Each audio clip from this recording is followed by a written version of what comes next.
Okay, good afternoon, everyone, and welcome to the special meeting of the Local Agency Formation Commission. Today is Wednesday, January 15th, and it is 4 p.m. And we'll start off our meeting with a salute to the flag. And Ms. Friedman, since you're here, will you lead us? Pledge allegiance to the flag of the United States of America and to the republic for which it stands, one nation, under God, indivisible, with liberty and justice for all. Thank you, and we will now call the roll. Great. Commissioner Alpine? Here. Commissioner Burris? Absent. Commissioner Eklund? Here. Commissioner Landon? Here. Commissioner Rohan? Here. Alternate Commissioner Bass? Here.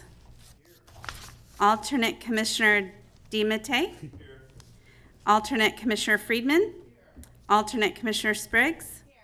Alternate Commissioner Youngblood? Here. And Chair Gustafson? Here.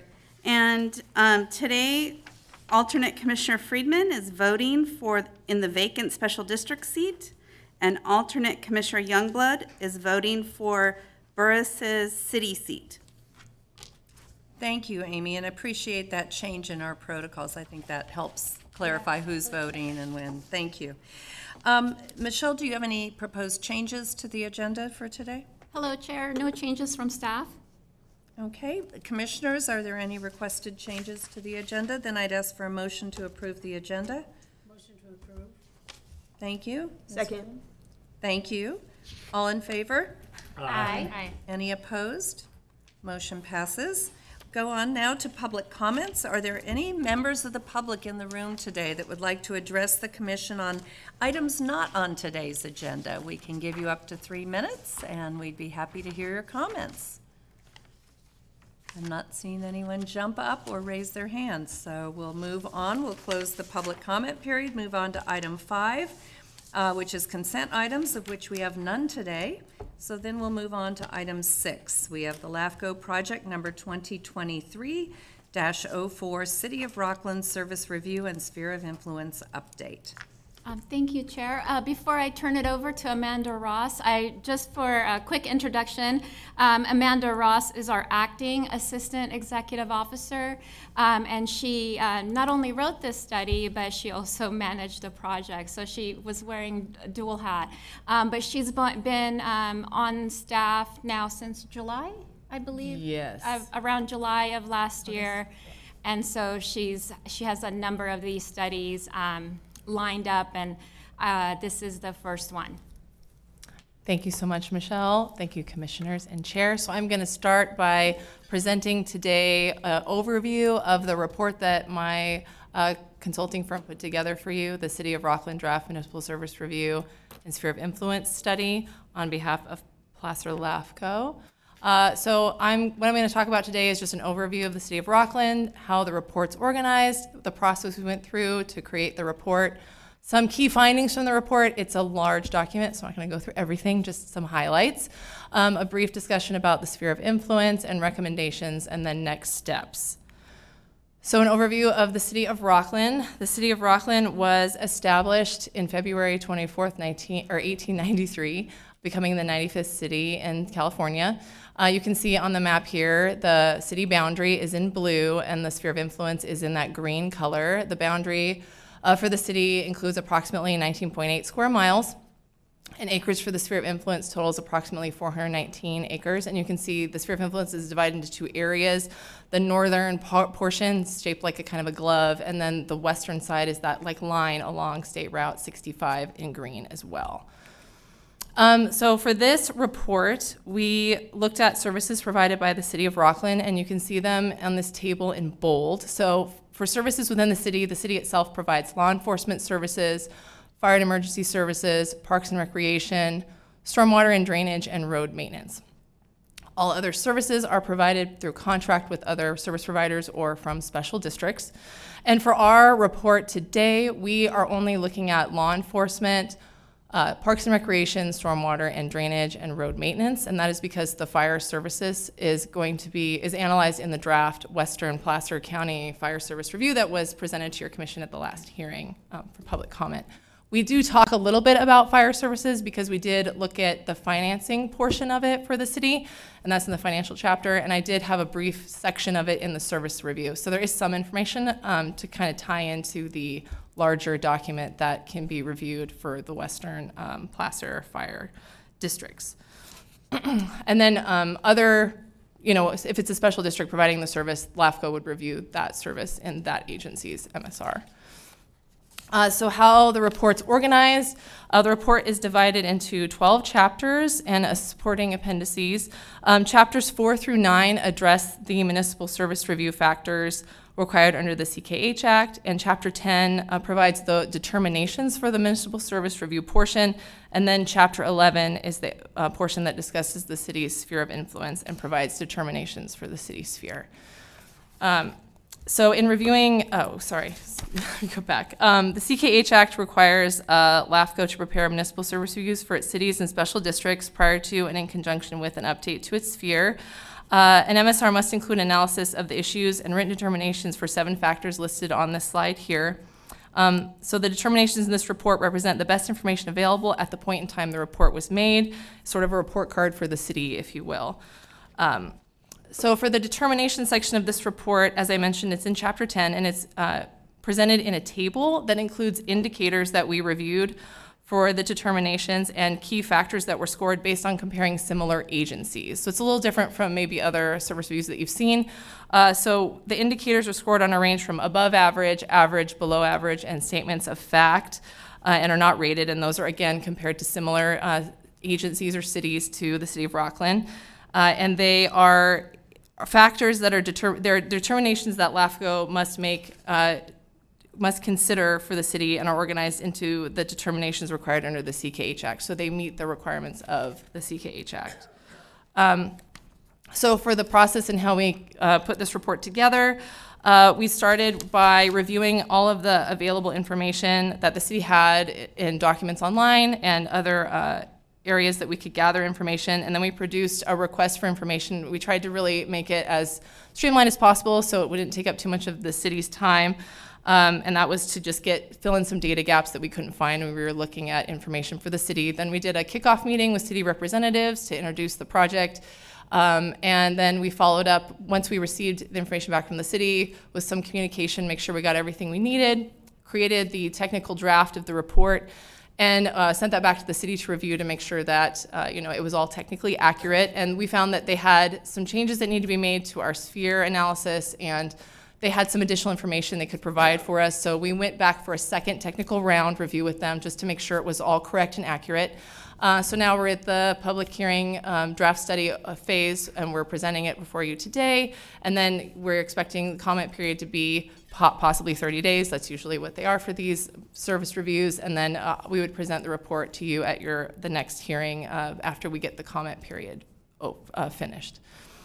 So some key findings from the report, I'm going to talk about them in the same sort of determinations or factors that we find in the CKH Act. I'll go over those briefly. So when we talk about the government structure and accountability, we found that the city has a solid track record of accountability and transparency and complies with all applicable laws.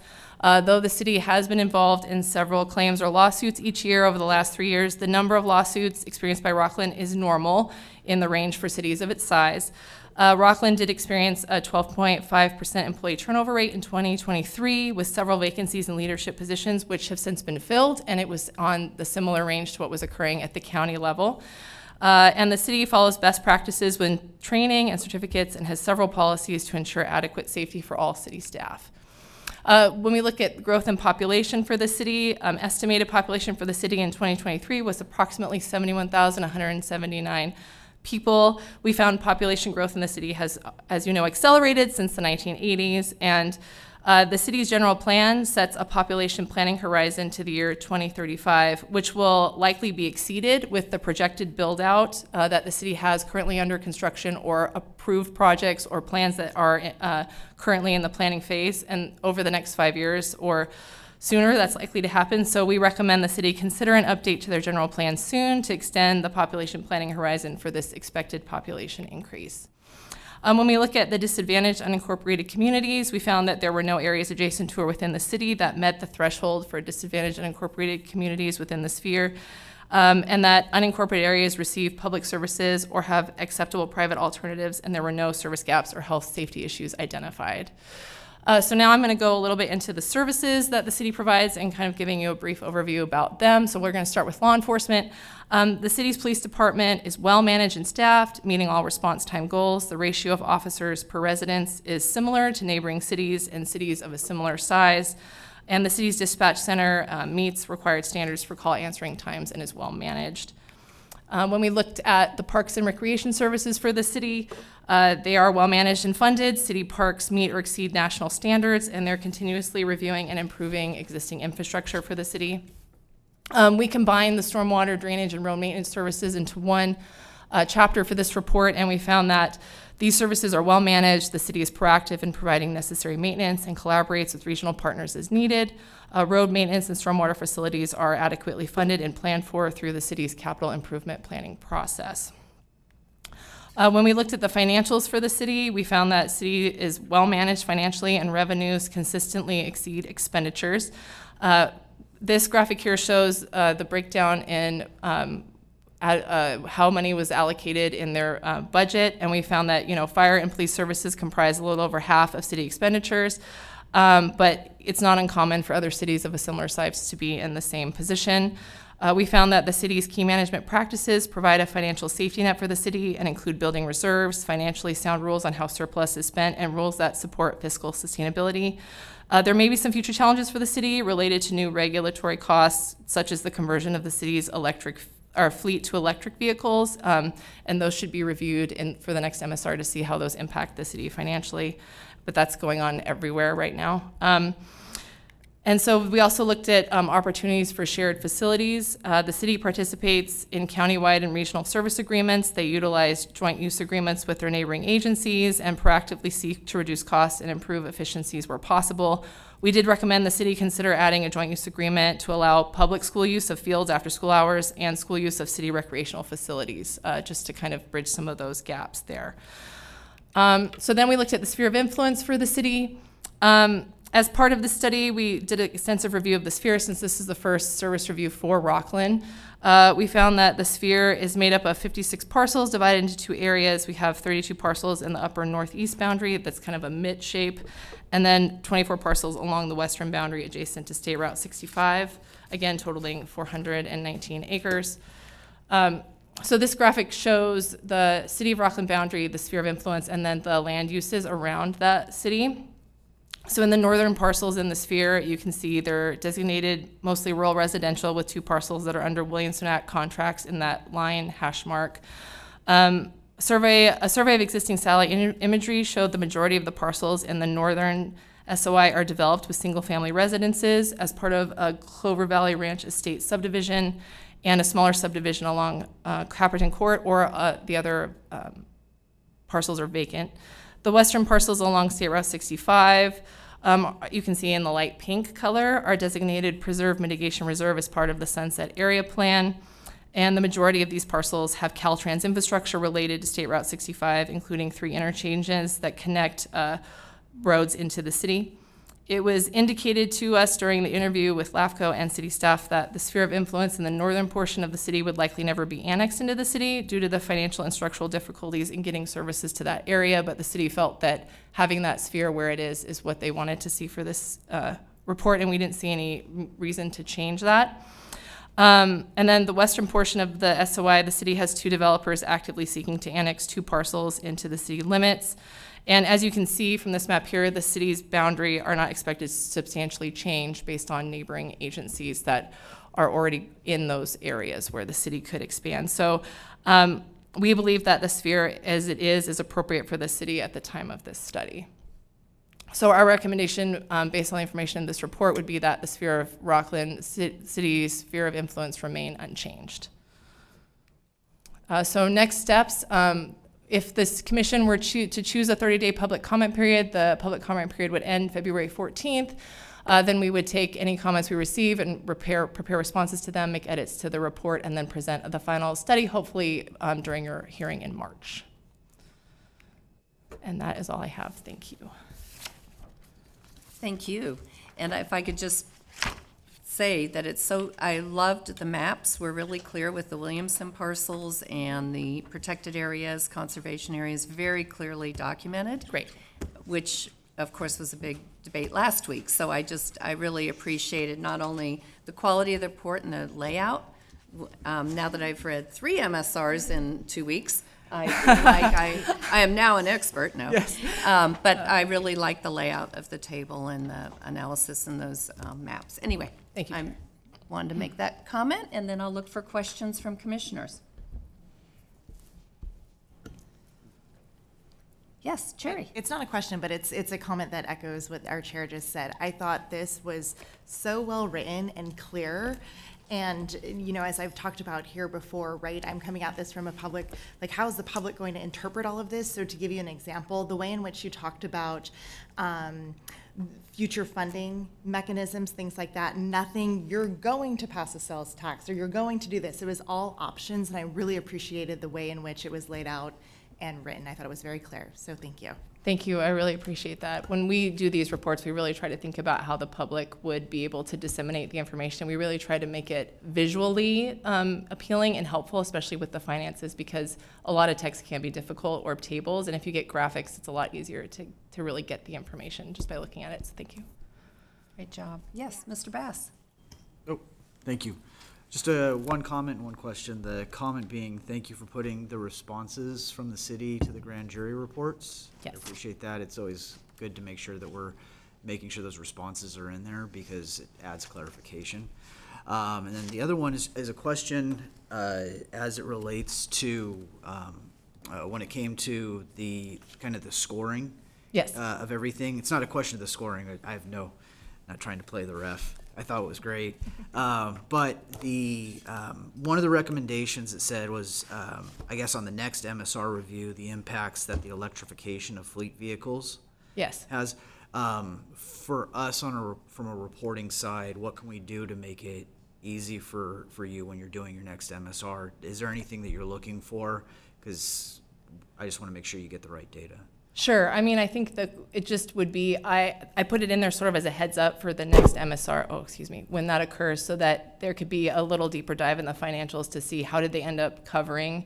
Because I think it's a slow rollout for what they have to meet for that. So where did they bridge the gap in the funding to get the number of electric vehicles that they need? Yeah. Because I know that there is talk, is it going to be, I mean, for example, do we need a fire truck that's electric, right? I'm not saying that that's happening, but depending on how things work out, right, what is that going to cost? What's that going to look like? No one really knows yet. So just kind of as a heads up, when you're going back through this 5 years from now, how did that work out? Did the city, I'm assuming, they're really great. They're financially on top of it. Did they meet those gaps? Yeah, and I actually really appreciated seeing that because, we've gone round and round about various unfunded state mandates that are really hurting us. And so I appreciated that it was at least on your radar to be pointing that out for all of us in the area. And like you'd mentioned, even technologies that don't exist, how are we going to acquire those? Right. Are we going to pay top dollar for something that doesn't exist today that we're supposed to buy in a couple of years? So I appreciated that. And then later it said, and SB 1383. And we had a little confusion because we looked at it and we thought the biomass law that had come into effect. Do you know what that?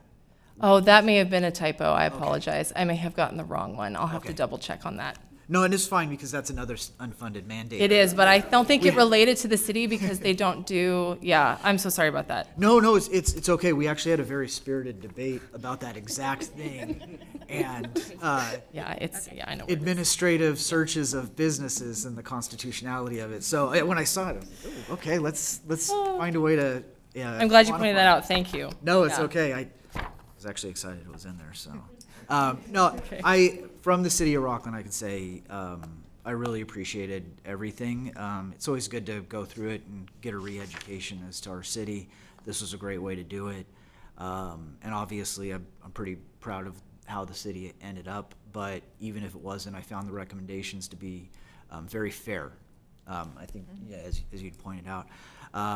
And just to let you know, we're already, the city manager had already had on her radar updating our website. So we're going to incorporate a lot of those recommendations about data and where to put it in here. Great. So, If you get those done before the final, I can edit this and say, oh, they did that already, and take it we're out. going to bid, I'm pretty sure on that. No? Okay. I guess I tipped my hand on how I'm going to vote. So, thank you very, very much. This was great. Yeah. Thank you, Mr. Bass. I have a question for either Michelle or Amanda. At our last meeting, we talked about the fact that some annexations did not resolve the issues with CSA 28. Is it appropriate to request if that information could be assembled? Yes, All right. we can add that. I think it was in this report, I know it was in the fire report where we saw that that the city of Rocklin provides services, fire protection services, and there was a duplication. And yes, there were areas with CSA 28 also that were duplicated. So we keep seeing that crop up on every report because it's so tied into all of unincorporated county and then also in the cities. And so as we're doing these reports, it does keep coming up. But yeah, yes, absolutely, we can have a map maybe, what do you think, that shows like where we have the duplication. I did do that in the sphere of influence. I dropped it at the end. So I talked about it for, I think it was South Placer Fire. So we could expand that map to include other duplications with other agencies. Thank you. Yeah, that's page 248, if anyone's Okay, curious. so that's, we'll work on that during the comment period. Thank you. Any other commissioner questions or comments? Well, then I'll look to the public.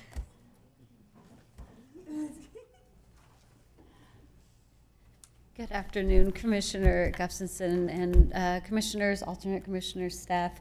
My name is Allie Zimmerman. I'm the city manager in the city of Rocklin.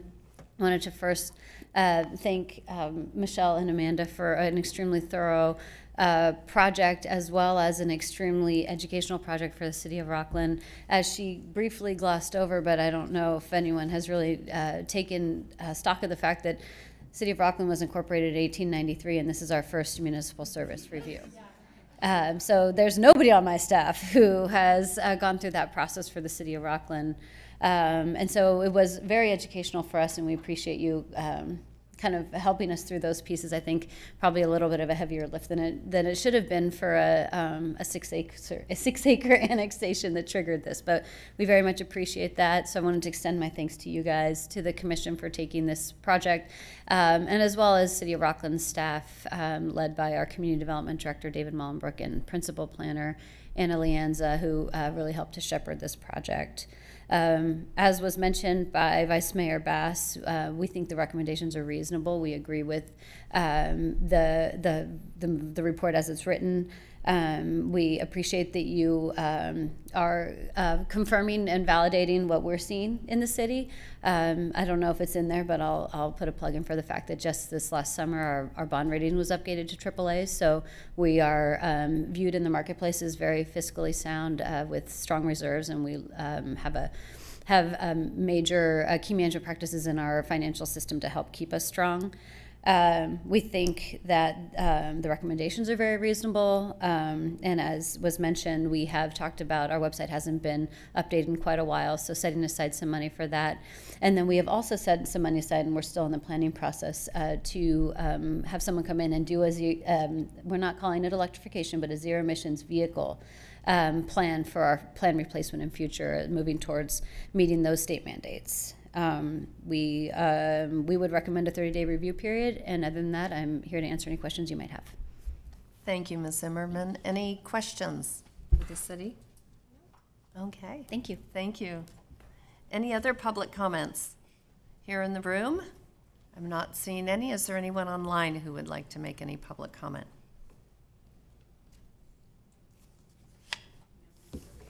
have a public comment?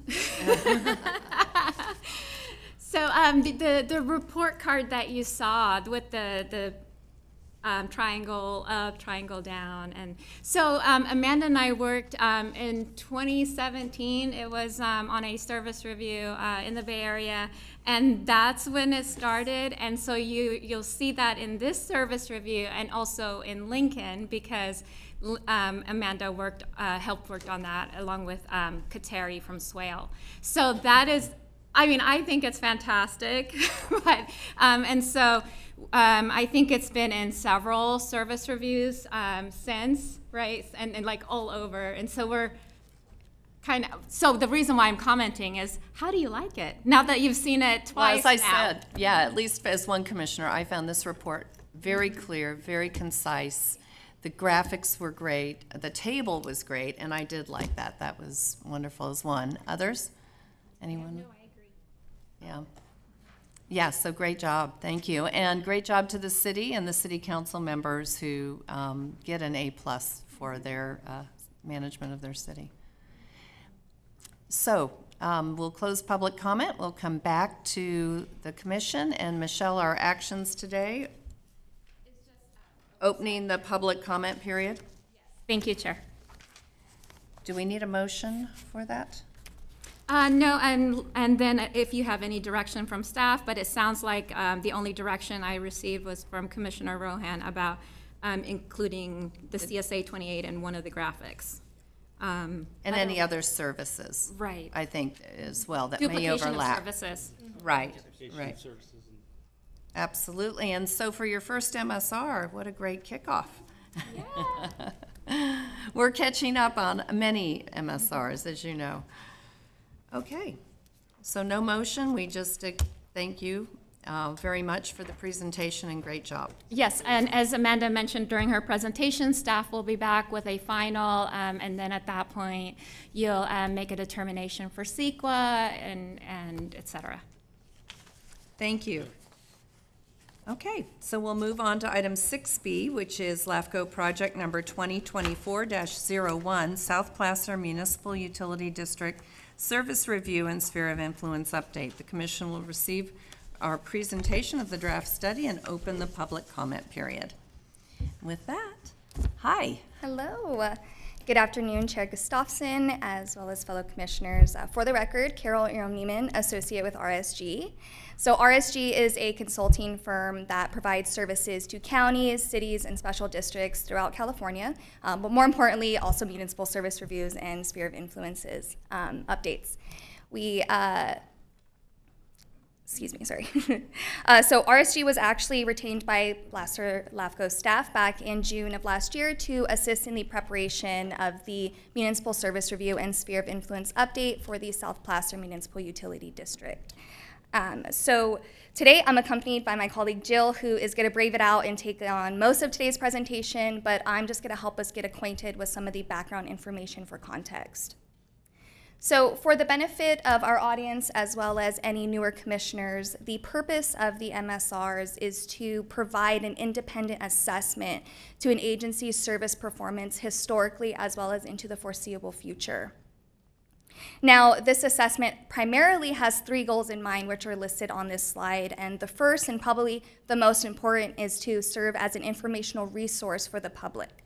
The second is to inform the commission of its task under statute to regularly update spheres of influence for cities and special districts every 5 years. And then lastly, it's to produce, whether directly or indirectly, jurisdictional boundary changes and or other local governance changes, such as, say, consolidations of special districts and or even potentially dissolutions. All right, so in sum, the municipal service reviews really seek to capture and analyze the governance structure efficiencies of service providers in a region, with emphasis in looking for ways to enhance service delivery as well as identify opportunities for greater coordination or collaboration between service providers. So now that we've kind of have an idea or a general understanding of the ultimate goal with the MSRs, I'd like to just offer up some context in terms of what our staff has done up to this date. So on the screen is a brief timeline of our work up until this point. Our process began with some data collection that started off in July of last year. This was followed by an interview with district staff in September. Our staff also did an on-site visit to the district's facilities, which took place in October. And within that same month, our staff did the first iteration of the draft municipal service review, which we distributed to both LAFCO staff as well as the district staff for their review and feedback.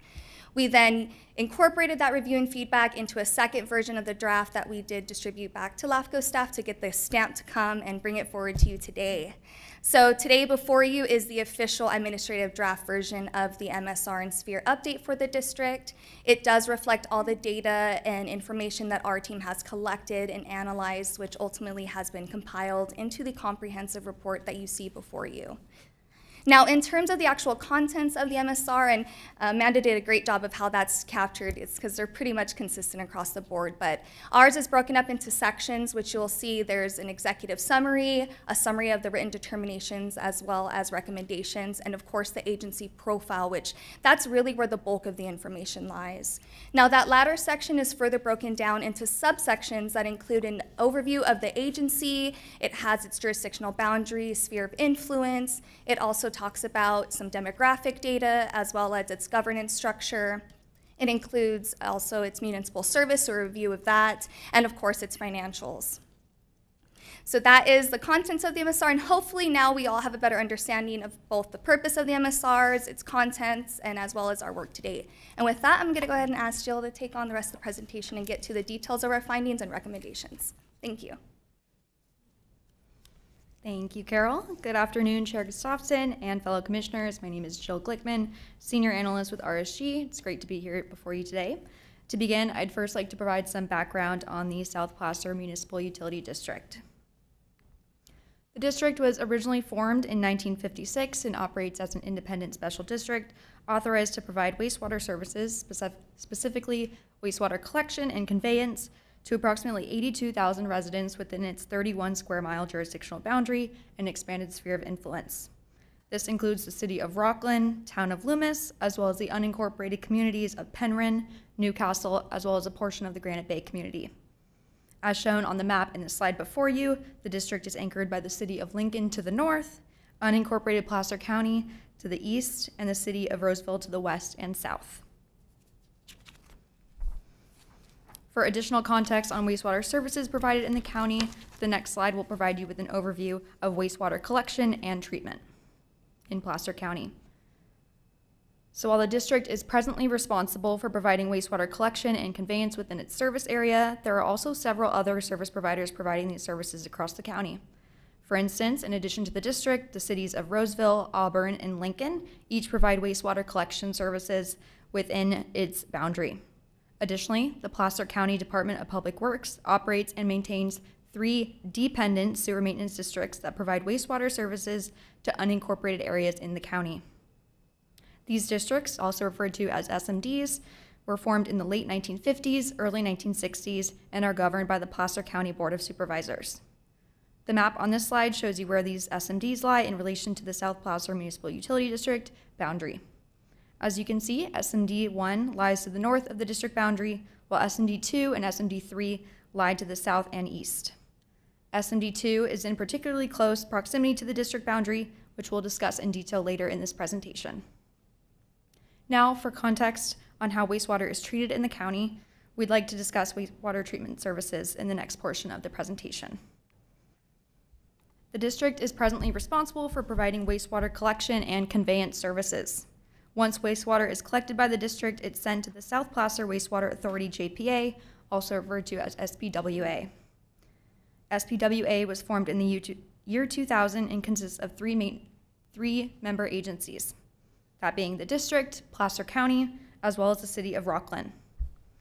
The district collects and conveys wastewater to 2 treatment plants in the county, the city of Roseville Dry Creek Wastewater Plant, referred to as the Dry Creek Plant, and the Pleasant Grove Wastewater Treatment Plant, also known as the Pleasant Grove Plant.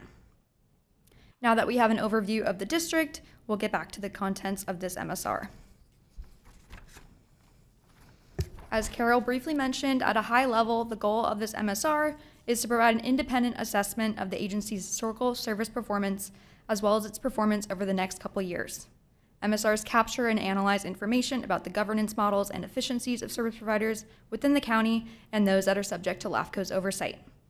As required under statute, there are several determinations that must be made, which are listed on this slide. And rather than go through each one individually, we've highlighted the key determinations, which are written in bold and reflect the ones that we'll discuss in this presentation. For a full list, you can find them on the report, pages 52 through 54. With respect to the first key determination regarding overall growth, population, and housing trends within the district boundary, as well as its sphere of influence, RSG concluded that there will be little to no growth in regard to the district resident population. Similarly, the district's housing growth is expected to be growing at a moderate rate. Specifically, the district's resident population will grow at an annual rate of 1%, while housing growth in the district boundary will grow at an annual rate of 6%. The next key determination ties to the capacity of public facilities and adequacy of services provided by the district. RSG determined that the district does have adequate capacity and infrastructure to continue to service residents within its boundary now, as well as into the foreseeable future. Moving on to key determinations made regarding the district's financial ability to provide these services, RSG determined that the district has a financial ability to provide wastewater services to both existing and anticipated ratepayers and did not demonstrate any notable fiscal stress during the report period evaluated in this MSR. Specifically, this is evident with the district maintaining a net positive income for 4 out of the 5 years reviewed in this MSR. Additionally, the district's net position remained in a surplus for every year out of the 5 reviewed, resulting in an overall increase of 32% over the report period. Lastly, the district has consistently met their pension obligations and in some years even exceeded it. The final key determination will discuss any opportunities for shared facilities by the district. RSG determined that there may be opportunity for the district's collaboration with the City of Lincoln, as well as SMD2, which we'll discuss later in the recommendation section of this presentation. Now I'll go ahead and summarize the key determinations made. First, we have limited growth for both population and housing in the district boundary. The district has adequate capacity to accommodate existing and future residents, and the district has maintained a good financial position over the report period with no notable financial stress identified by RSG. Now, while RSG has generally found that the district is operating sufficiently and meeting the needs of its residents and community, the district does have a high volume of out-of-area service agreements meriting consideration for potential boundary changes, which we'll discuss shortly. The next portion of the presentation will first discuss these out-of-area services and provide an overview of the district's out-of-area service agreements. The district currently provides out-of-area services to a total of 10 parcels located within its sphere of influence by way of both formal and informal contracts. You can see on this slide of the 10 parcels, 9 have an existing agreement in place. For instance, there are 5 parcels located along Swetzer Road that have formal contracts in place, while there's a 1 lone parcel without an out-of-area service agreement located off of Taylor Road, which we'll discuss later in the presentation. The next slide will cover where these parcels lie in relation to the district boundary.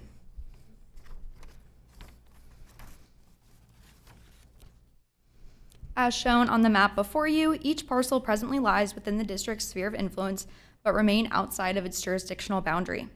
The majority of these out-of-area service agreements are located to the north of the district boundary, whereas 2 parcels are located to the south of the boundary within the Granite Bay community. Those are outlined in red in the map before you. The next portion of the presentation will provide an overview of the district's formal out-of-area service agreements. The district currently provides wastewater services to 5 parcels ranging in size, located along Swetzer Road, which is located north of the district boundary and west of Interstate 80. Most of these agreements date back to 2016. One of these parcels, located at 2624 Swetzer Road, LAFCO recently approved an out-of-area service agreement with at its December 11th meeting. The district also provides wastewater services to 1 parcel located along Boynton Road since 2021. The parcel is 1.4 acres in size and currently lies east of the district boundary and west of Interstate 80. The district also formally provides services to one parcel located along Creekside Lane in close proximity to the city of Lincoln. The parcel is 20.4 acres in size and currently lies north of the district boundary. In conversations with district staff, the parcel is currently undergoing a lot split, which would require the district to add new infrastructure in order to service the parcel. As a result, the district believes there may be potential for the city of Lincoln to be able to better service the parcel and meet its future wastewater demands. Lastly, the district formally provides wastewater services to two parcels located along Rockhurst Way, located in unincorporated Placer County in the Granite Bay community. The parcels are located contiguous to the district's southern boundary within the district's SOI and are also located in the county's Sewer Maintenance District Number 2 boundary. The next portion of the presentation will discuss the district's informal out-of-area agreement. The district provides informal wastewater services to just one parcel located along Taylor Road. The parcel is 10.6 acres in size. The district inherited this parcel in 2012 when the Newcastle Sanitary District was annexed into the district. However, a formal agreement was never put in place with the property owners. To wrap up the presentation, we'd like to review the proposed sphere of influence updates and recommendations for the Commission's consideration today. We'd like to make sure that it more closely aligns with the district's existing infrastructure and as a means to solidify the district as the primary wastewater provider to the majority of its out-of-area service parcels. In coordination with LAFCO staff, RSG proposes the following sphere updates and recommendations that follow on the next slides. The first recommendation is for the Commission to affirm the district's sphere of influence with the creation of a special study area and defer a more comprehensive update to a future review. The description of this recommended study area will follow in the next slide before you. The special study area involves the Granite Bay community, located along Indian Springs Road at the southeastern end of the district's boundary. This area lies within the district's boundary and sphere. The area is almost entirely surrounded by SMD2's boundary as shown on the map in this slide. In this area, wastewater is collected by the district and conveyed by both SMD2 and the district at various points in the discharging process. Given these nuances, the special study area would allow the Commission to further explore the existing overlap in infrastructure and boundaries between the district and SMD2.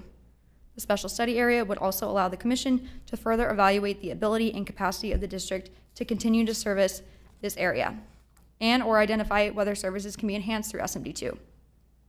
The proposed special study area is approximately 1.5 square miles in size and has a residential population of 1,100. The study area would also include the two parcels located along Rockhurst Way that the district currently provides wastewater services to by formal contract. In terms of potential boundary changes, RSG recommends the Commission proceed with the approval of expanding the district's jurisdictional boundary to include all 7 parcels the district currently provides wastewater services to within its sphere of influence upon receipt of a completed change of organization application. This includes the 5 parcels located along Swetzer Road, the 1 parcel located along Boynton Road, the 1 parcel located on Taylor Road, which are located primarily northeast of the district boundary.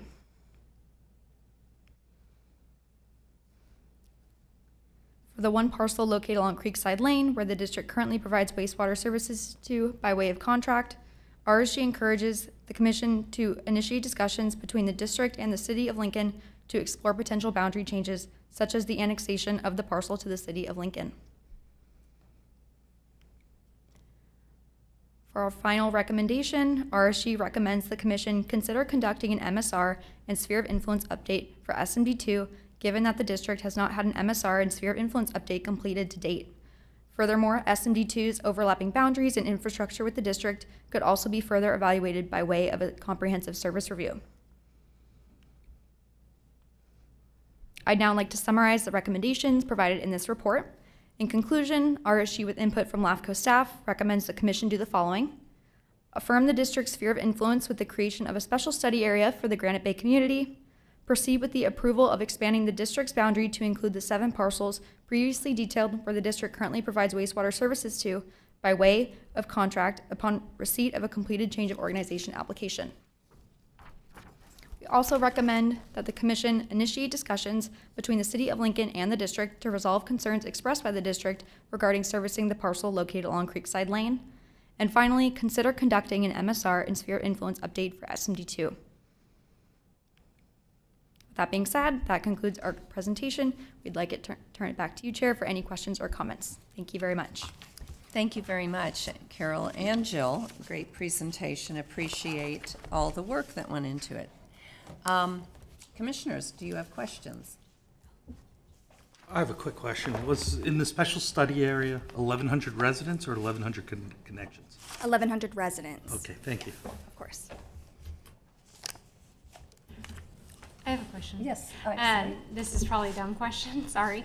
Can you explain exactly what a special study would mean? Is that similar to an MSR but a deeper dive, or what exactly does that mean? Technically, it's not considered a municipal service review, but it does allow the commission to further explore, and this can be done either in-house or by a consultant, but it's just a means to, without the need to do a new municipal service review, just to look specifically at that one area versus district-wide or city-wide. So that's kind of the difference between the two options. So just to kind of give you a little bit more context, so it falls under LAFCO law, CKH, under the special study portion. And so what normally you'll see is like an inventory of sort, like, and what we're looking for in specialized studies is, the ability of, for example, using this as a random example, so I'm not picking on any special district, but if we were to look at a school district, which obviously LAFCO does not have jurisdiction over, and so we were just looking at their ability to provide services to those new anticipated students, right? So we're very much focused on that.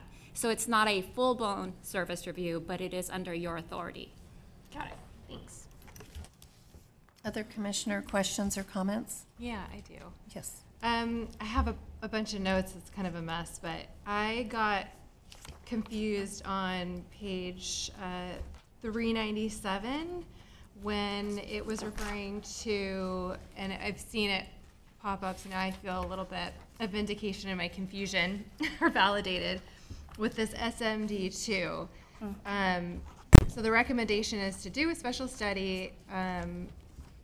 Is that because the boundaries overlap? Is that the confusion? And I'm still not understanding who governs them, or where does SMD2 fall into? Yeah, so it's a dependent district, so the county, the Placer County oversees the SMD's districts.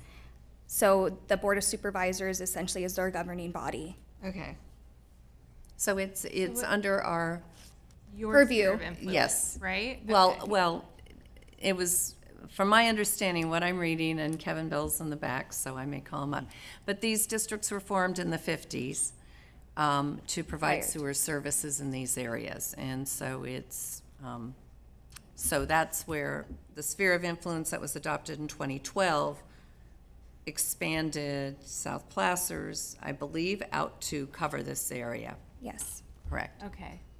And because this is a new process with us going through all of the MSRs and SOIs, and that the SMD2 fell through the cracks with that sphere back in 2012, is that right? They were separate, so there hasn't been any review of the SMD2s to date, from my knowledge. So LAFCO has not actually looked at these districts. So there's nothing to go off of in terms of LAFCO's analysis on them. So that's why we're like, hey, because we're seeing this duplication of services, specifically in that Granite Bay community, Right. I think it merits looking into it further to kind of assess, hey, does it make sense that we have two same service providers with infrastructure in place and ability to provide wastewater there, or should it just be one agency? Okay. You know, I think, I get you it. know, and I may be too simplistic here, having been a utility district manager and providing MSRs to LAFCO for many years and always wondering, what do you do with these? Because every year I would say I should consolidate with North Tahoe PUD, as Josh knows. Yeah. And I wasn't here. nor were any of us. So nor were any of us. And so I think the best way to explain it, and for instance, City of Rocklin not having ever done an MSR, We are far behind in the entire county, some of our cities, some of our special districts, our dependent special districts, as well as our independent special districts. So we're now playing catch-up, and we're learning where these overlaps are. LAFCO's job is to look at it and say, does this make sense or doesn't it? But it's catching everybody by surprise, because I called Kevin yesterday going, okay, Kevin Bell, who is in our our title? Deputy? Assistant Director of Public Works, but oversees all of these operations for the county, and asking him more about this, and it caught him by surprise as well. So making sure that we're all communicating and looking at these. I mean, didn't catch him by surprise that he's providing wastewater services out there, but where the sphere of influence was and how it might interact with a LAFCO process. So we're learning as we go as well at the county and our special districts in our cities. So there are no dumb questions here. Okay. I'm playing catch up as well. We're all playing catch up. Okay. I do think that the rationale for many of us serving on LAFCO is to see a more proactive LAFCO and in examining these issues. So Absolutely. Yeah.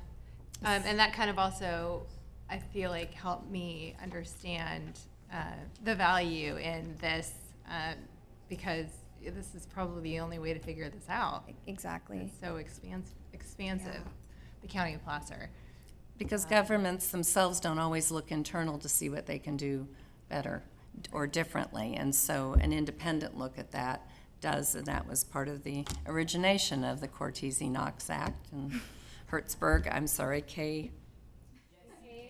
Yeah, I had parts of it. Yeah, okay. You know, because governments themselves may not be able to deal with those issues. I'm sorry, Ms. Commissioner Rohan had her With light on. assurances that there's no problems with a dumb question, who sends the bill to these 1,100 people? Kevin, you want to answer that? Or Let's bring up the district staff to assist with Yeah. that question. She's talking about the Granite Bay folks, right? Yes. Good afternoon, Chair and Commissioners. My name is Eric Nielsen. I'm General Manager at South Placer Municipal Utility District as of 2 months ago. So we're talking about... Welcome, welcome. That being said, I've worked for the district for the last 10 years in other roles, so I'm familiar with it. But the 1,100 residents, those customers that live within the South Placer MUD boundary are billed by South Placer MUD, including the couple that are on Rockhurst Way, through that agreement. So part of that agreement is that the district, SPMUD, bills those customers. So they're treated as SPMUD customers like all others, but... And so they vote in the district elections?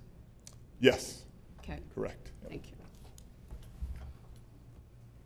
Thank you for that clarification. Good question. Any other commissioner questions? Yes, go ahead. I have another question.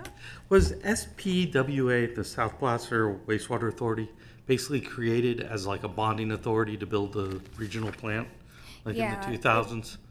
It was for purposes of treatment in the area. I can ask them for a deeper history, but it's basically just a JPA that does treatment for those 3 member agencies. So basically it was doing that, so it didn't have to maybe be, it wasn't created out as the idea of possible consolidation of regionalization between multiple special districts. Typically, they're formed as a funding mechanism, an entity to do it. That was the cause behind that, as we see with various other JPAs that form for the same reasons for wastewater in California. Yeah. Yeah, just a little clarification. Yeah, no, absolutely. Yeah, because when you look at the expansion, I think what gets to Whitney's question about the expansion of the SOI, and that all of a sudden it covered the other dependent special districts, it could have been confusing that there may have been a larger thing involved of possibly looking at a consolidation effort of assuming the SMD2 and SMD3 in the future,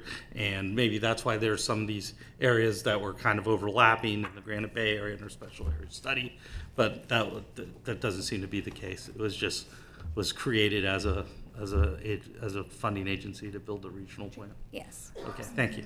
Of course. Yeah, that is one of the things that I was a little bit foggy on and wondering where a JPA like what we have in Lincoln falls under and the purview of LAFCO. Okay, so just so JPAs are not under LAFCO. They do have some reporting requirements to LAFCO. So when you form a JPA, you have to submit the formation documents to LAFCO. If you amend the agreement, if the JPA amends the agreement, they have to submit that to LAFCO. Otherwise, that is the extent of LAFCO's purview over the JPAs. There's been a lot of talks throughout California about LAFCO having purview over JPAs, but to date that has not been taken up by the legislature. I think you'll see a lot of testimony, right, at the state level around that. And then, but for the dependent district, because I was getting questions, also I did see it in the report, as I had mentioned, about, well, what exactly is MD2 and is it a special district? So this is out in the audience. I don't know if you can see, it's got the green tab, but it's there on the dais, and this is an existing report on the Placer County Auditor's page on the Placer County website, and so it's the tax allocations for all the cities and the special districts, and so right close to the top, it includes SMD2. And how it looks in the report, again, this is very early in my review. It looks like it's a zone of CSA 28. So although the recommendation from RSG is to do an MSR for SMD2, it should probably be CSA 28 because that is the dependent district. And then, but again, I'll call the State Board of Equalization to get the formation documents because, as Chair Gustafson said, a lot of this we're finding out new. 3 months ago, as you know, we found a cemetery district that was accidentally formed. So, it's just another one. Again, just to get back on point here, I'll contact the state, get a copy of the formation documents, and we'll provide that to the consultant. And the other interesting note I see from this report is that there's also a sewer maintenance number 3 that is a dependent district that doesn't look like it falls under CSA 28. And so I'll get that information as well and provide that to our consultant, and so that they can make any edits if necessary to the report. And just to follow up on that, Michelle, I did talk to Shauna Purvines with our staff late this afternoon as well, because we've been asking, and she's been working on CSA 28 for well over 1.5 years or 2 years, trying to pull those documents together because some of them are so old, and those formations, and she's been in contact with the state too. So I just urge you to be talking with our CEO's office, because we are trying to clean up CSA 28 for a number of reasons. Yes. And there's a lot of documentation that's very old or not able to be easily found in our records either. So right, no, and she said state board doesn't have. Sometimes if the county doesn't have it, it was never given to the state. And there's so I'm learning a lot as we go through this as well. Right. No, we have been. I have been in contact with Shauna and her staff because there's so much to this district, to CSA 28, and all the different zones and so many different services. So we have been collaborating as far as, okay, we have these records at LAFCO, these records at the county, and these records at the state, so that we are all sharing all of our information. I appreciate that because that some of these, the comments that were here in the MSR, I know we have 30 days to respond, but we want to make sure we're very clear with all the public and the county as well, county staff, so that they can be working on it. And I know they are now. We'll coordinate with Michelle and make sure that we have references in case it is the CSA 28 to make that clear, so we have it accurate in the report. Right, and yeah. I think the county staff need to be communicated with too, so absolutely. That they're yes. available to answer those questions of what they know happened and or not know, because most of these things happened before anyone who was working here today. It was before I was born, so. Oh, quit rubbing it in. Commissioner Landon, young one, you are. Some of us were here and about that time. So. Yes. I do have another suggestion. In the presentation, you had a slide, the map of all the regional, was a little bit wider view of the area with all the different special sewer districts. Like the SMDs and, yeah, and it would be nice if that could be added and actually have on that map the places of where the wastewater treatment plants are. Okay. Because some of them, it's interesting, like that map there, it's interesting, but figure probably Newcastle probably has its own independent plant, or does, see where some of these regional plants kind of are, or just see where the location of just treatment plants in general would be nice to know when you look at it from a reference. Yeah, absolutely. We'll make note of that and make some of those revisions in the report so that when you see the final version, it'll be reflected. Yeah, thank you very much. Yeah, absolutely. Appreciate That's a great suggestion. Any other comments or questions? Any other public comment on this?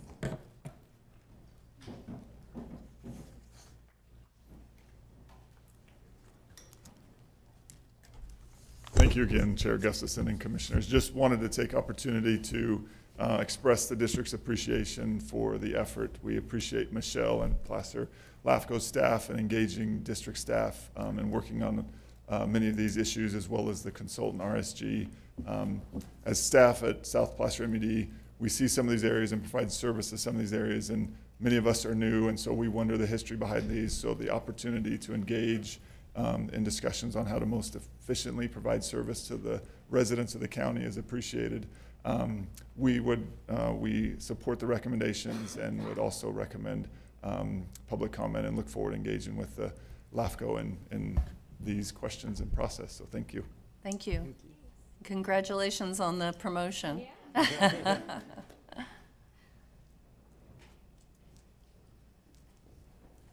Good evening, Chair Gustafson, members of the Commission. I'm Kevin Bell, the Assistant Director of Public Works with Placer County, as has been mentioned. Just wanted to say we'll be taking a look at this and are happy to provide comments if we see anything. But also wanted to just reach out and let Michelle know that we're happy to participate in figuring out how we got to where we are and working with the state to identify things. And as Cindy mentioned, these three SMDs, SMD 1, 2, and 3, and actually SMD 1 shown there is Bickford. It actually includes North Auburn and Sheridan as well, so it goes beyond the areas that are encompassed on the map. So, and they were formed back in the late 50s, early 60s, prior to CSA 28 being formed in the county, which I think was in the mid to late 80s, and they remained as SMDs even through that transition. While there were a couple of other sewer districts that were CSAs at the time that did get rolled into CSA 28, the SMDs did not. I was not here when that occurred, so can't speak to exactly the reasoning behind it, but that is our understanding of it anyway. But again, just happy to participate in any of the process as needed, and anything related to the county service areas or the sewer maintenance districts, happy to participate in those discussions. Thank you, Kevin. Any other members of the public? I'm not seeing any here in the room. Are there any members of the public online? Please raise your hand in Zoom.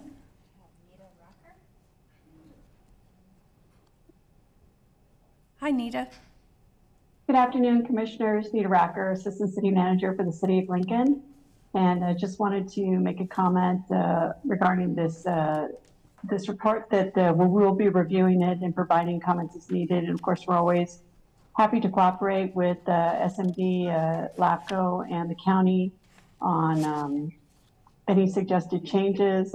Regarding that parcel on Creekside, that parcel I think is challenging for everyone to try to provide service for, and I think it's being provided service at the moment by 3 different agencies. And it's non-continuous to the city. It would be challenging to annex into the city and to provide all services by the city to that one parcel. But we're happy to have those discussions. Sorry, it took me a minute. We just put it up on the map. Nita. So thank you for your comments, and appreciate that. So, Chair, now that it's up there, I just wanted to point out the other challenge is that, as you can see on this map, it's in Rocklin's sphere of influence and not in the city of Lincoln's. So that's the other challenge with this parcel. And again, as Amanda noted, for her presentation of the Rocklin Service Review at this time, there is no annexation plans for that area. It's all along Highway 65. So it's going to be a challenging issue to tackle. I guess having multiple people serve parcels is better than no one serving the parcels. So That's I think that's the true. good news about Placer County. We step in to try to help people. I mean, not the county as an entity, but the people of the cities, the county, the districts are all trying to help serve. So Yes, and also why LAFCO should be doing service reviews, and when we do these annexations and contracts as we're supposed to be doing, so it prevents these duplication of services and overlapping boundaries. So further validating our need to do these studies. well, it may prevent, but it also may identify that sometimes there is no other way to serve it, right? And Absolutely. justify why, because there's so many different circumstances out there, as we all find in land use. Thank you. Any other public commenters? Okay, I'm not seeing, so we'll close the public comment on this, and this opens our 30-day period, unless there's any other commissioner comments. Whitney, did you, oh, you just turned off your light? So, sorry, Chair, I just wanted to, like, one little asterisk from staff. We'll do our best to track down all of these records so that we can provide them to RSG in time for your March meeting. But just, be aware that, as we all talked about, these records are old, and so we may need a little bit more time so that we can have a final report for you, which means April, but I'll let you know as we go into February and March, and I'll keep you up to date. I'm just concerned since, again, this is all new, or for some of us. Absolutely, and that's why I raised the issue that I know the county's been working on CSA 28, just trying to identify all the documents from for quite some time. So I completely understand, and that's why I shared that as well. Sorry, I have two questions, and I apologize if I'm being redundant or confusing. But my first question that I forgot to ask earlier that I was curious about when we're talking about special districts, just for my own information, I'm wondering what makes a special district compliant? Is it like what are the requirements to become a special district if one of those turns out to be necessary in this discovery process? So, like cities, like the city of Lincoln and all the other cities, they have requirements under state law. For example, off the top of my head, you must have a independent special audit, and for some districts it's every year, and others it could be every 5 years. You can get that waiver to do every 5 years from the county auditor. And then there's, they have to have a website. They have to have meetings with their board, or the board has to have a meeting. They have to submit financial transaction reports, so FTRs, to the state controller's office. And the reason why I know that is because if they don't submit FTRs, then LAFCO, by statute, we can initiate a dissolution of the district. So now they can, submit the required documents, et cetera, the financial transaction reports, the audits, and be in compliance. But we have to give them a year to do that. So there's, and then of course the ethics training every 2 years, like all boards. Yeah, the Brown Act. Minutes, all of the requirements for governance, well, not all, I shouldn't say that. Many of the requirements for the cities are also required of the special districts. And every special district has a different government code section it's Yes. formed under. So It's- some of us have to, It's just a- from being in a utility district versus a water district versus a county Right. service district. Right, so Cemetery district. I was speaking more like in general. Yeah. Because you're right, they're all under different principal acts. Right. Like so, which is very specific. But generally, these are the requirements for all districts, right? The audit, the FTRs, the having minutes, having budgets, et cetera. But I think I have a presentation on that and from a past service review, which I can bring at the next meeting. Yeah, I would be interested in that if that would be amenable to everybody else. My last question was, maybe we're getting there anyway, but what kind of direction, because that was so much, do you feel like you have the direction that you need to move forward, or do you need more direction from us? I think I think at this point the only thing I said that like I said that worries me is that we may not have the information, and so I would just giving you an update, and maybe we can the comment period will be the comment period, but we may not have it ready for March. It may be April, and just I'll let the board know, the commission know what's the status. Okay. But I think I have enough at this point. I feel like I made it worse, but. No, not at all. I just No, your questions Okay, are good. good. I think the issue is how long it might take to find these records, and they may not exist. Right, but we again between LAFCO, the county, the state will gather all of our documents and hope that we have a complete between the three entities.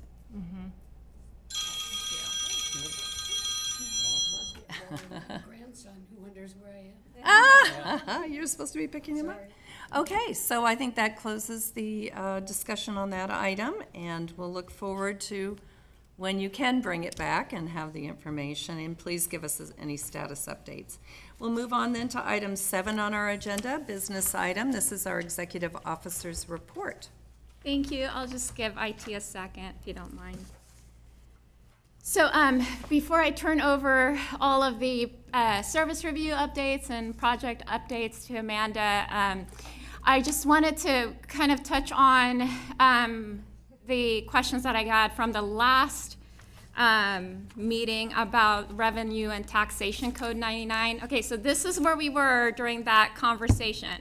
We were talking about the 3 steps in LAFCO, right? We're doing the service reviews, the sphere of influence, and then the action. And I said, well, before you can get to number 3, and before we can check off box number 3, there's this critical step, the revenue and taxation code. And so, believe it or not, and by the way, you have the entire code section direct from our friends at the legislature's office there before you, and I highlighted the areas we're going to talk about. It's in like a light yellow, dark yellow, and orange, and that's because those are 3 different scenarios. So this is the simplified version of that. But it's even then, it's really cumbersome. So I'm going to do a little bit more of a deep dive. So the information that the county and the city, if in a scenario where there's a city annexation, so the assessed valuation of the proposed territory, the assessor provides that information, plus the auditor provides the property tax revenues subject to the negotiated exchange. So that means all of the amount that's specific to the proposal area, just those areas. And so that's what's needed between the county and the city for the 2 agencies to start negotiating. As I mentioned last week, the assessor has 30 days, the auditor has 45 days, and then the county and the city have their negotiation period. But while there are timelines, there's no, if you don't meet those timelines, there's no consequence. There's no stick. So the part that's highlighted for you, because one of the comments was that LAFCO could force annexations. No, that's not true. We can initiate annexations, but for example, if it's a disadvantaged unincorporated community, et cetera, and certain specific scenarios, we initiate, but we don't have the final authority. And so what I mean by that is that if the city and the county can reach an agreement and everything's great, fantastic. You'll see LAFCO file a certificate of filing, or the executive officer, and then the commission gets a copy of the resolution of application from the city, most likely, and so that they can consider the annexation. But if things are not going so well, and there is some differences between the two agencies, the first step is for the city and the county to equally pay. LAFCO usually will hire the independent consultant to do the fiscal analyses, and then we bill the cities and the county. So, but the cities and the county would also, or the city and the county would have to agree to this specific consultant. And then they perform the comprehensive fiscal analysis. All the tax revenue derived from the annexed territory is considered and looked at. So then the cost for the city to provide services to that proposal area, and also the cost for the county to provide services to that same proposal area is factored. And then, so then we have this information to the independent consultant, and then if the city and the county still cannot reach an agreement, we go to B, step 2, if you will. Again, same scenario, the city and the county both have to agree to this independent mediator, and it is equally funded by the two agencies. Same scenario where they consider all of these different factors, and if they cannot still reach an agreement, then we have an arbitrator. Same steps. City and the county have to agree, equally fund, and then they serve as an advisory. Again, they're independent, and in this scenario, the two agencies, the city and the county, they're presenting their best and last offer to the arbitrator, and the arbitrator consider these options and then makes their recommendation. So should one agency or both agencies not agree, then they adopt a resolution and findings of fact, because a city and a county, they make findings. As we've discussed, LAFCO makes determinations. So they make a finding at a notice public hearing as to why they're not going to accept the arbitrator's recommendation. And then we get to LAFCO now. The executive officer cannot issue a certificate of filing because there's no agreement. And then we terminate the process, the entire annexation application, and it doesn't ever go to the LAFCO Commission.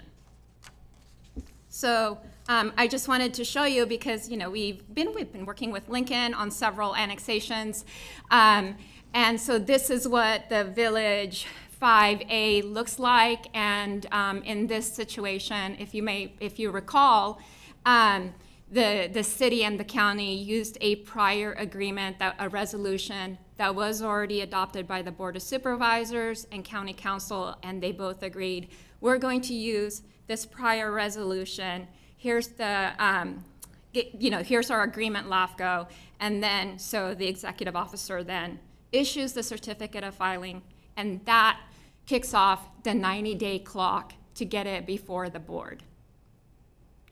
So again, back to last week, and that's where we were at with the process, right? So in this scenario, this, you know, that where a city and the county cannot agree, we never get to step 3.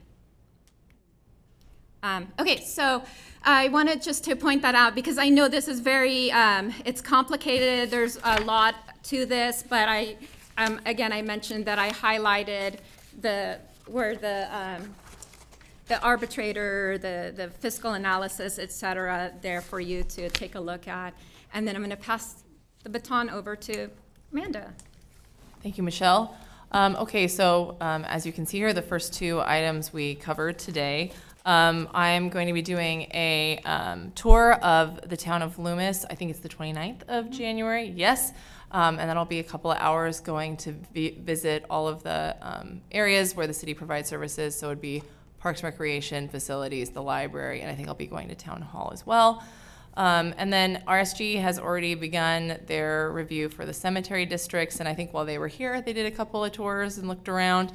And then I am not sure, where are we with the Eastern Placer County? So the Eastern Placer County, I've spoken with one of the districts earlier this week, and they have been providing the information to the consultant. So they're in the information gathering stage. And so there was just a little bit of, because some of those districts, they provide both fire and sewer and water potentially. And so, you know, the service review is focused on fire service, but it's difficult to split the baby, if you will. And so, you know, I think, Commissioner Alpine put that in my head from last week. And She's been using that, yeah. I know. Don't do that anymore. And so I think, you know, after our meeting, there's a consensus, right? I hope. And I think there's going to be more talks about exactly how much we provide because, again, it is focused on fire, but, you know, you need to look at the district as a whole. So that's where we're at with the Eastern Placer, and then I think you were talking about Colfax. No more slides, got it. Sorry.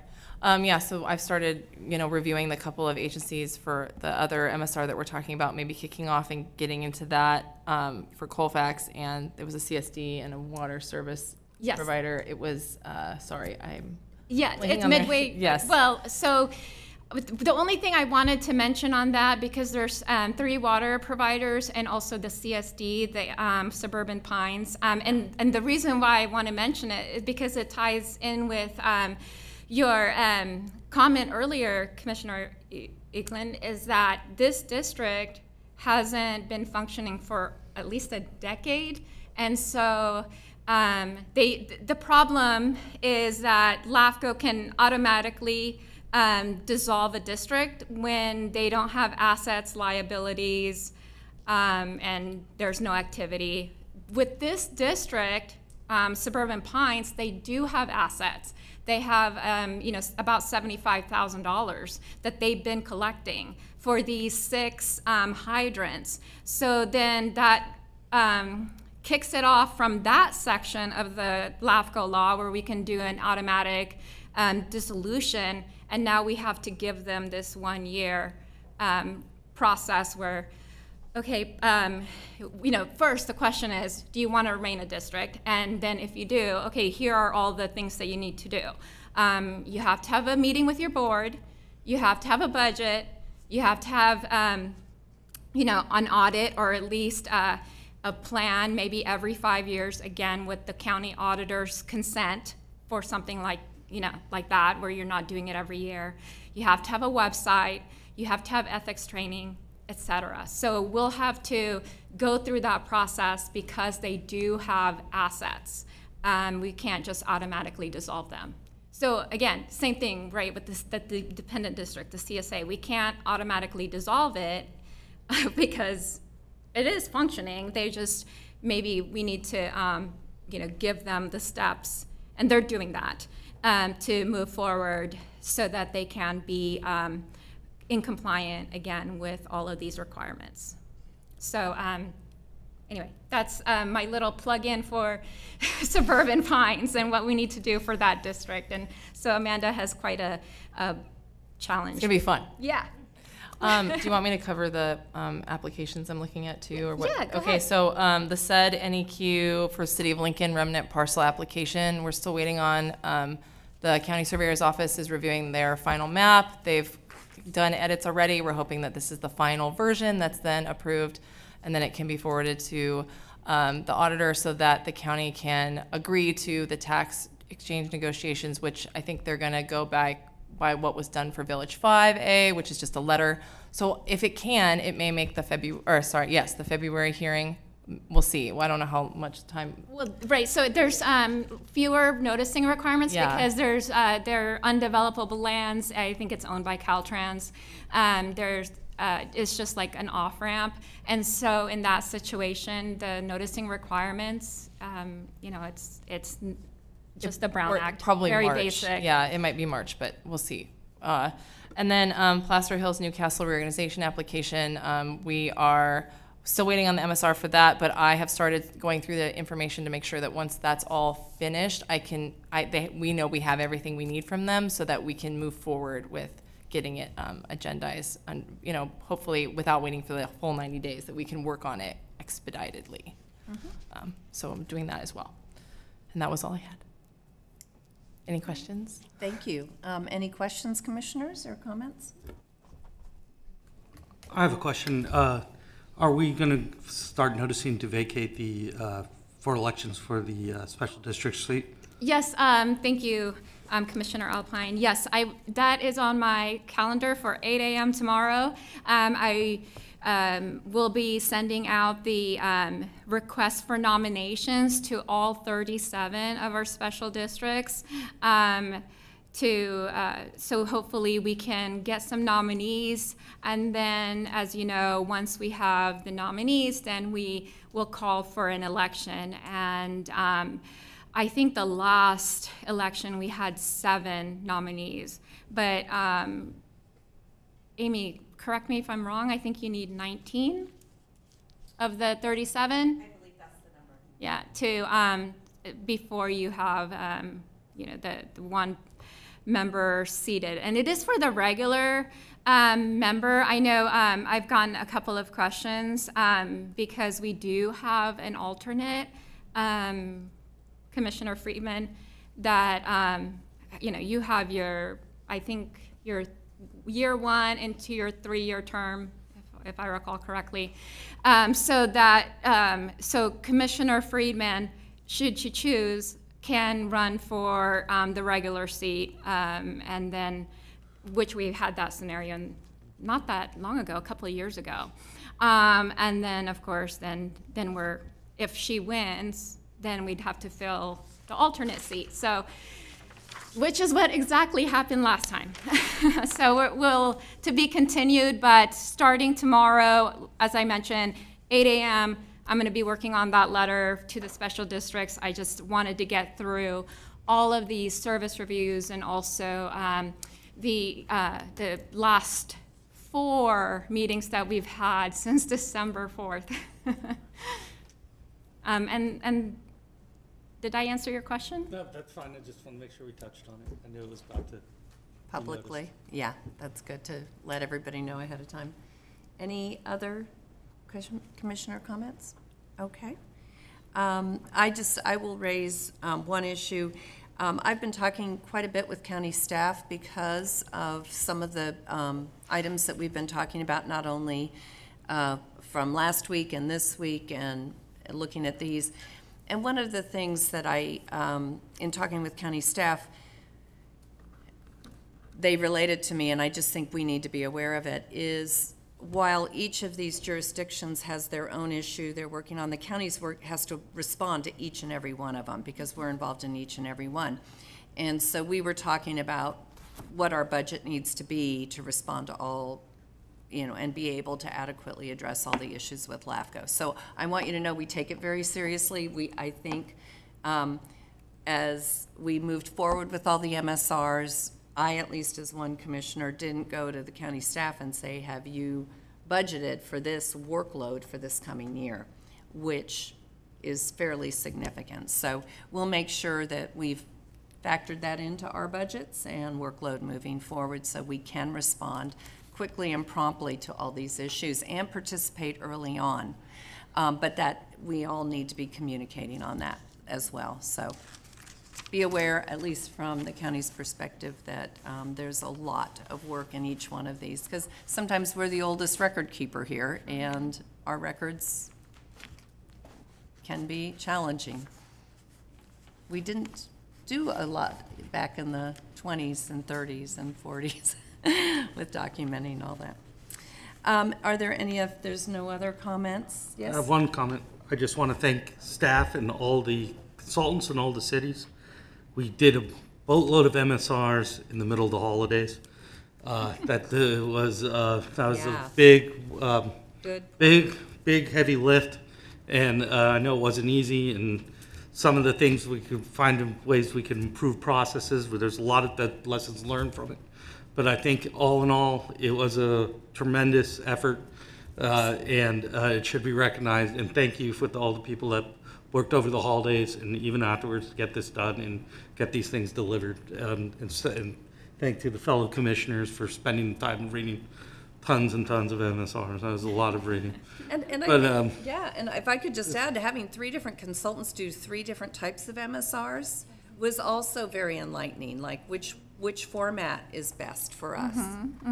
Because I definitely have a preference myself, but I think those MSRs can vary a bit. The content's the same, but how it's presented. Absolutely. You know, and that's one of the things I think Commissioner Alpine actually brought up during our strategic plan is, you know, yes, we have these requirements in state law, but how it's presented, how we gather the data, the different chapters, et cetera, and what that looks like. So now that we have these physical examples, right, and what works and what doesn't work for us, I think we'll be more knowledgeable as we have those discussions.